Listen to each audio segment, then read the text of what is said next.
ಕೊಳವೆ ಬಾವಿಯಲ್ಲಿ ಸಿಲುಕಿಕೊಂಡಿರುವಂತಹ ಮಗುವನ್ನ ರಕ್ಷಣೆ ಮಾಡುವಂತಹ ನಿಟ್ಟಿನಲ್ಲಿ ರಕ್ಷಣಾ ಕಾರ್ಯಾಚರಣೆಯನ್ನು ಮುಂದುವರಿಸಲಾಗಿದೆ. ವಿಜಯಪುರದಲ್ಲಿ ಕೊಳವೆ ಬಾವಿಗೆ ಬಿದ್ದಿದೆ 2 ವರ್ಷದ ಮಗು. ಮಗುವಿಗಾಗಿ ಕಾರ್ಯಾಚರಣೆಯನ್ನು ಮತ್ತಷ್ಟು ಚುರುಕುಗೊಳಿಸಲಾಗಿದೆ. ಕೊಳವೆ ಬಾವಿಯಲ್ಲಿ ಕೈ ಕಾಲನ್ನ ಆಡ್ತಾ ಇರುವಂತಹ ಬಾಲಕನ ವಿಡಿಯೋ ಕೂಡ ಲಭ್ಯವಾಗಿರುವಂತಹದ್ದು. ಇನ್ನೂ 1 ರಿಂದ 2 ತಾಸುಗಳಲ್ಲಿ ಕಾರ್ಯಾಚರಣೆ ಕಂಪ್ಲೀಟ್ ಆಗುತ್ತೆ. ಮಗು ಬಿದ್ದಿರುವಂತಹ ಸ್ಥಳವನ್ನ ರಕ್ಷಣಾ ತಂಡ ಈಗಾಗಲೇ ತಲುಪಿರುವಂತಹದ್ದು.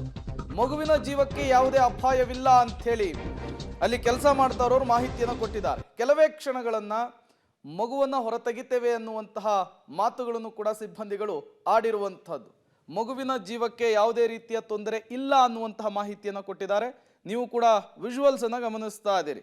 ಮಗು ಕಾಲನ್ನು ಆಡಿಸ್ತಾ ಇರುವಂತಹ ವಿಜುವಲ್ಸ್ ಅನ್ನು ಒಂದು ಕಡೆ ಗಮನಿಸ್ತಾ ಇದ್ದೀರಿ. ಮತ್ತೊಂದು ಕಡೆ ರಕ್ಷಣಾ ಕಾರ್ಯಾಚರಣೆ ಅಂತಿಮ ಹಂತಕ್ಕೆ ಬಂದು ನಿಂತಿದೆ.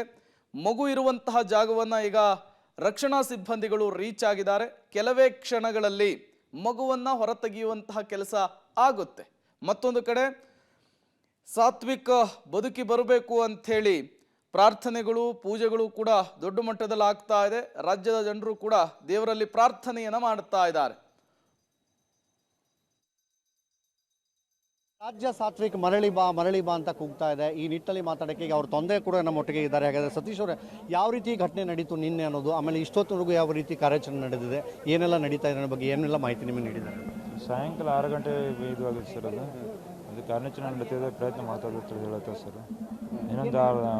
ಒಂದು ಅರ್ಧ ಗಂಟೆ ಅಷ್ಟೇ. ಅಂದರೆ ಇದು ಕೊಳವೆ ಬಾವಿ ನೀವೇನು ಹಾಕ್ಸಿದ್ರಿ? ಇದು ನೀವು ನಿನ್ನೆ ಹಾಕ್ಸಿದ್ದ ಮೊನ್ನೆ ಹಾಕಿದ್ದ ಅಥವಾ ಎಷ್ಟು ದಿನ ಆಗಿತ್ತು ಸರ್? ನಿನ್ನೆ ಹಾಕಿ ಸರ್. ಈ ಸದ ನಿನ್ನೆ ಮೊನ್ನೆ ಹಾಕಿದ್ದು ಸರ್. ನಾವು ಮೊನ್ನೆ ರಾತ್ರಿ ಹಾಕಿದ್ದು ಸರ್.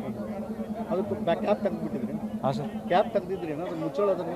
ಕ್ಯಾಪ್ ಇಲ್ಲ ಸರ್. ಅದಕ್ಕೆ ಇಯರ್ಪಾಸ್ ಆಗಿತ್ತು ಸರ್. 180ಕ್ಕೆ ಇಯರ್ಪಾಸ್ ಆಗಿತ್ತು ರೀ. ಅದು ಕ್ಯಾಪ್ ಏನು ಹಾಕಿದ್ದಿಲ್ಲ ರೀ. ಈ ಘಟನೆ ಹೆಂಗೆ ನಡೀತಂತ? ಅದು ಓಪನ್ ಇದ್ದ ಕೆಳಗೆ ಹೋಗಿದ್ದಾನೆ ಸರ್. ಅದು ಈಗ ಮಗುಗೆ ಈಗ ಯಾವ ರೀತಿ ಈಚೆಗೆ ಎಲ್ಲರೂ ಕೂಡ ಪ್ರಾರ್ಥನೆ ಮಾಡ್ತಾ ಇದ್ದಾರೆ. ಎಲ್ಲ ಗ್ರಾಮಸ್ಥರಾಗಲಿ ಬೇರೆ ಬೇರೆ ಸಂಬಂಧಿಕರು ಎಲ್ಲರೂ ಕೂಡ ಬಂದಿದ್ದಾರೆ. ಏನು ದೇವರಲ್ಲಿ ಪ್ರಾರ್ಥನೆ ಮಾಡ್ಕೋತೀರಿ ಅಂತ? ಮಗ ಬಂದ್ರೆ ಸಾಕು ಸರ್. ಮತ್ತೆ ಸರ್ ಈ ರೀತಿ ಘಟನೆ ಆಗ್ತದೆ ಅಂತ ಹೇಳಿ ನೀವೇನಾದರೂ ಊಹಿಸ್ಕೊಂಡಿದ್ರಾ ಈ ರೀತಿ ಏನಾದರೂ ಆಗ್ಬೋದು ಅಂತ? ಏನೋ ಸುಳಿಲ್ಲ ಸರ್. ಒಟ್ಟು ಚೆನ್ನಾಗಿ ಸರ್. ಇದಿಷ್ಟು ಏನಂತಂದರೆ ಸತೀಶ್ ಅವರು ಸ್ಪಷ್ಟಪಡಿಸಿದ್ದಾರೆ. ಮಗು ಸುರಕ್ಷಿತವಾಗಿ ಬರಲಿ, ಎಲ್ಲರ ಪ್ರಾರ್ಥನೆ ಏನಿದೆ ಆ ಪ್ರಾರ್ಥನೆ ಈಗ ಈಡೇರಲಿ ಅನ್ನೋದು ಕೂಡ ಅವರ ಅಭಿಪ್ರಾಯ ಆಗಿದೆ. ವಿಜಯಪುರದ ಕ್ಯಾಮ್ರಾ ಪರ್ಸನ್ ಸುನೀಲ್ ಜೊತೆ ಪುರುಷೋತ್ತಮ್ ಕುಲಕರ್ಣಿ, ಪಬ್ಲಿಕ್ ಟಿವಿಗಾಗಿ. ಮನೆ ಮುಂದೆ ಕಣ್ಮುಂದೆ ಆಟವಾಡ್ಕೊಂಡಿದ್ದಂತಹ ಮಗ ಈಗ ಕೊಳವೆ ಬಾವಿಯಲ್ಲಿ ಸಿಲುಕಿಕೊಂಡಿದ್ದಾನೆ. ತಂದೆ ಮತ್ತು ತಾಯಿ ಸಂಬಂಧಿಕರು ಕಣ್ಣೀರಿಡ್ತಾ ಇದ್ದಾರೆ. ನಮಗೇನು ಬೇಡ, ಮಗು ಬದುಕುಳಿಗೆ ಬಂದರೆ ಸಾಕು ಅಂಥೇಳಿ ದೇವರಲ್ಲಿ ಪ್ರಾರ್ಥನೆಯನ್ನು ಮಾಡ್ತಾ ಇರುವಂತಹದ್ದು. ತಾಯಿಯಂತೂ ನಿನ್ನೆ ಎಲ್ಲಿ ಕೂತಿದ್ರೋ ಅದೇ ಜಾಗದಲ್ಲಿಯೇ ಕೂತಿದ್ದಾರೆ. ಜಾಗವನ್ನು ಬಿಟ್ಟು ಕದಲಿಲ್ಲ. ಕಣ್ಣೀರಲ್ಲೇ ಕೈ ತೊಳಿತಾ ಇದ್ದಾರೆ. ನನಗೆ ನನ್ನ ಮಗ ಬೇಕು, ನಮಗೆ ಗೊತ್ತಿಲ್ಲದೇನೆ ಈ ಅಚಾತುರ್ಯ ಆಗಿ ಹೋಗಿದೆ, ಈಗ ನಮ್ಮ ಮಗನನ್ನು ಉಳಿಸ್ಕೊಡ್ಬೇಕು ಅಂಥೇಳಿ ಅಧಿಕಾರಿಗಳಿಗೂ ಕೂಡ ಕೈ ಮುಗಿತಾ ಇರುವಂಥದ್ದು. ಕೊನೆ ಹಂತಕ್ಕೆ ಬಂದಿದೆ ಕಾರ್ಯಾಚರಣೆ. 17 ತಾಸುಗಳಾಗಿದೆ ಮಗು ಆ ಕೊಳವೆ ಬಾವಿಯಲ್ಲಿ ಸಿಲುಕೊಂಡು. ಅಕ್ಕಪಕ್ಕ ಯಾರೂ ಇಲ್ಲ ಅಂದ್ರೇ ಮಕ್ಕಳು ಇರೋದಿಲ್ಲ. 17-18 ತಾಸುಗಳ ಕಾಲ ಆ ಗೋಳಾಟ ಚೀರಾಟ ಮಗುವಿನದ್ದು ಎಷ್ಟಿರಬಹುದು. ಜೊತೆಗೆ ಊಟ ಇಲ್ಲ, ತಿಂಡಿ ಇಲ್ಲ, ನೀರಿಲ್ಲ. ಮಗು ಒಂದು ರೀತಿ ಸಿಲುಕಿಕೊಂಡಿರುವಂಥದ್ದು. ಪೋಷಕರು ಕೂಡ ಕಣ್ಣೀರು ಹಾಕ್ತಾ ಇದ್ದಾರೆ. ನಿನ್ನೆ ರಾತ್ರಿ ಹಿಡಿದು ಬರೀ ಅರ್ಧ ಗಂಟೆ ಬರ್ತದೆ ಹೇಳಕತ್ತಾರೆ. ಇನ್ನೂ ಹೊರತಾಗ ಕಾಯ್ಲಿಕತ್ತಿದ್ವು. ನಮ್ಮ ಮಗನೇ ಬರಲ್ಲಾಗ್ಯದ್ರಿ. ನಾವ್ರು ದೇವ್ರ ಹತ್ರ ನನ್ನ ಮಗ ಬಂದ್ರೆ ಸಾಕಪ್ಪ ಅಂತ ಪ್ರಾರ್ಥನೆ ಮಾಡ್ಲತ್ತೀವಿ. ಅವ ಆಟ ಆಡ್ಕೋತ ಬಂದನ್ರಿ. ಕಣ್ಣ ಯಾರು ನೋಡೇ ಇಲ್ರಿ. ಪ್ರತಿನಿತ್ಯ ಈ ರೀತಿ ಏನು ಈ ಕಡೆ ಬರ್ತಾ ಇಲ್ಲ ಬರ್ತಿತ್ತಿಲ್ರಿ. ಈ ಕೊಳವೆ ಬಾವಿ ಯಾವಾಗ ಕೊಡಿಸಿದ್ರಿ? ಮೊನ್ನೆ ದಿನ ರೀ.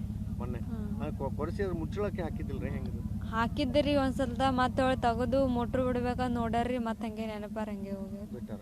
ಅವಾಗ ಈ ಸಾಯಂಕಾಲ ಈ ಘಟನೆ ನಡೆದು ನನ್ನ ಮಗ ಬದುಕಿ ಬಂದ್ರೆ ನಮ್ಮ ಮನೆಯಿಂದ ಮಟ್ಟ ತಕ್ಕ ದಂಡವತ್ ಹಾಕ್ತೀನಿ ಅಂತ ಬಿಟ್ಕೊಂಡಿದ್ರಿ.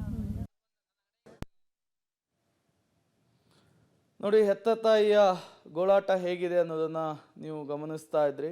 ಕಣ್ಣೀರಲ್ಲೇ ಕೈ ತೊಳಿತಾ ಇದ್ದಾರೆ. ನಿನ್ನೆ ಸಂಜೆಯಿಂದಲೂ ಕೂಡ 2 ವರ್ಷ ನನ್ನ ಮಗನಿಗೆ ಆಟ ಆಡ್ಕೊಳ್ತಾ ಬಂದು ಈ ಬಾವಿಯೊಳಗೆ ಬಿದ್ದುಬಿಟ್ಟಿದ್ದಾನೆ. ನನಗೇನು ಬೇಡ, ನನ್ನ ಮಗನನ್ನು ಜೀವಂತವಾಗಿ ಬದುಕಿಸ್ಕೊಡಿ ಅಂಥೇಳಿ ಕೇಳ್ಕೊಳ್ತಾ ಇದ್ದಾರೆ. ಸುರಕ್ಷಿತವಾಗಿ ಮಗುವನ್ನು ಹೊರತೆಗಿಲಿಕ್ಕೆ ಬೇಕಾದಂತಹ ಕೆಲಸಗಳನ್ನು ರಕ್ಷಣಾ ಸಿಬ್ಬಂದಿಗಳು ಮಾಡ್ತಾ ಇರುವಂಥದ್ದು. ಕೊನೆ ಹಂತದ ಕಾರ್ಯಾಚರಣೆ. ಇನ್ನೇನು ಅರ್ಧ ಮುಕ್ಕಾಲು ಗಂಟೆ ಅಷ್ಟರೊಳಗೆ ಮಗುವನ್ನು ಮೇಲೆತ್ತುವಂತಹ ಕೆಲಸ ಆಗುತ್ತೆ.